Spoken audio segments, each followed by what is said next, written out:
Baganda bange mbalamusizzaako nnyo mmwe abeekumira ku Yugi Updates TV mbaaniriza mu weekend ennungi. Muganda wange ggwe afiiriddwako wo nkusaba Mukama Katonda agende maaso n'okuba nga akugumya. Naawe omulwadde ogende maaso n'okuba nga ossuuka gwe omukwano gwange ali eyo gwe ampuliriza eyeekumira ku Yugi Updates TV. Kimukola ky'amaanyi nnyo okwekumira ku mayengo gano. Baganda bange nneebaza omulimu ogw'amaanyi gwe mukola eyo mmwe abakubiriza mikwano gyammwe ne basubscribinga ku eno channel, nammwe abasubscribinze edda mbebaza ekyensuso. Simanyi ng'eki gyenyinza basiimamu naye ggwe ky'oba omanya oba ogaseeko ettaffaali ddene mu nkyukakyuka y'eggwanga lino yonna gy'oli gy'osinziira. Si nsonga nti totuukayo, si nsonga nti tolina ky'okolawo, naye okuwuliriza obuwuliriza n'okusubscribinga kikumala bumazi gwe mukwano gwange eyeekumira ku Yugi Updates okubeera nga omukutu guno oguyimirizaawo nnyo. Singa si mmwe twandibadde tewali nsonga lwaki twandibadde tuteekayo information ng'eno, naye kasita mugitegeera ne mugisaasaanya, ekyo kyemukola kiba ky'amaanyi nnyo mukwano gwange. Baganda bange abali emitala w'amayanja nammwe nyongera obbalamusaako, timwebale nnyo gye mukakkalabya, mbaagaliza ffenna waffe tuli mu weekend. Simanyi mmwe kye muliko mu baganda bange abali eyo mmwe abeekumira ku Yugi Updates TV. Baganda bange abali e Saudi Arabia, Qatar, Oman, USA, UK, America, mwenna mbaagala nnyo. Abange mbaagala nnyo bategeeza nti mukola ky'amaanyi nnyo, kye mukola kya nsusso. Mmwe abali e Saudi, abakakkalabya, abagenda okuyiiya mukomewo muzimbe eggwanga lyammwe, mbaagala nnyo baganda bange mwenna abali eyo.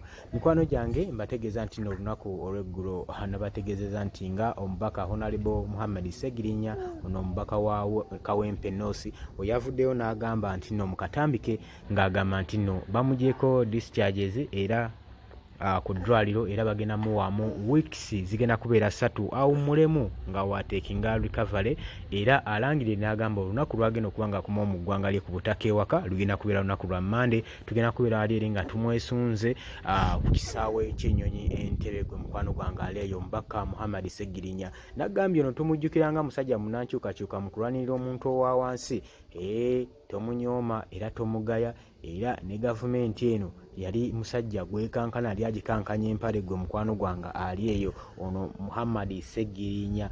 Baganda bange nyina ebintu bye njagala nnyo okubategeeza.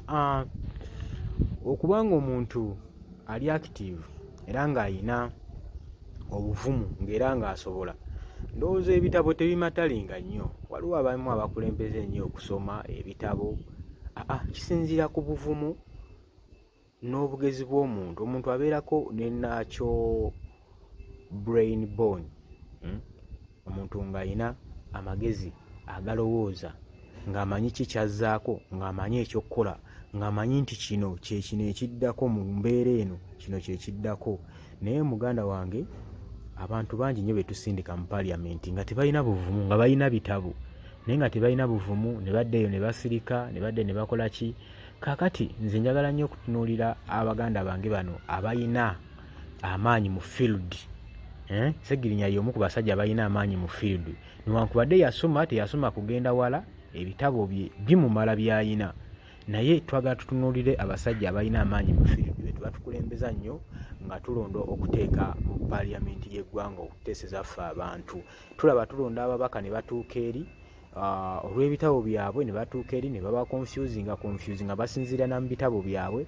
Talina magezi mazaale gasobola tuteekamu kumanya nti neggwanga lyange nditeekawa. Abantu ng'abo gwe muganda wange titubeetaagira ddala kubeera mu bukulembeze bw'eggwanga lino, kubanga obukulembeze awo twavaawo obw'ebitabo. Twetaaga abantu bamalirivu nabavumu nabasobola kuggusa nsonga. Gwe muganda wange ali eyo. Kati Ssegirinya omusajja ono y'omu ku basajja abaggusa ensonga, abasajja abasobola okuggusa ensonga. Ennaku zino experience matter than qualifications of papers. Ekyo kyenjagala mumanye. Twetaaga omuntu nga amanyi ekiddako nga teyeetaaga kulowooleza. Twetaaga omuntu afokasinga ku solution rather than afokasinga ku mbeera eriwo. Waliwo omuntu afokasinga ku mbeera ne yeerabira okufokasinga ku solution y'ekintu n'ageza ekizibu ekiriwo. Buli w'obeera ennyo ng'ofokasinze ku kizibu oyongera bwongezi kigeza, naye gwe fokasinga ku solution yaakyo. Kati be bano abasajja ekika kino abasobola okuba nga bafokasinga ku kintu nga kino mu baganda bange abali eyo. Naye nkutegeeza tewerabira kusubscribinga muganda wange, subscribinga, sharinga, likinga, tusobole okuba nga tugenda mu maaso gwe mukana wange, tusobole okuba nga tunywezaawo omukutu guno ogwa UG Updates TV baganda bange. Mbagaliza weekend ennungi, mujaganye naye mujjakanye mpola muganda wange.